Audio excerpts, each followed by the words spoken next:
Сегодня у нас Datsun Honda 8-клапанный. Жалобы: стреляет, не заводится. Если заводится, неровно работает, стреляет в выхлоп. Сейчас покажу. Вот так вот стреляет в выхлоп.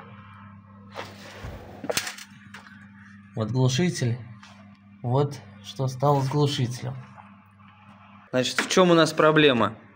По первому цилиндру выставил ВМТ. По шестерне распредвала метка не совпадает.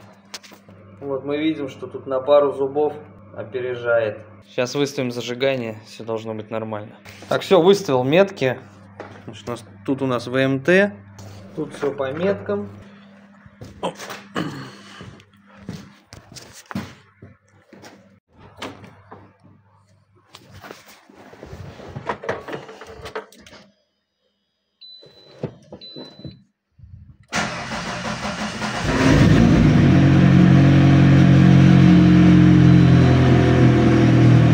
Все готово.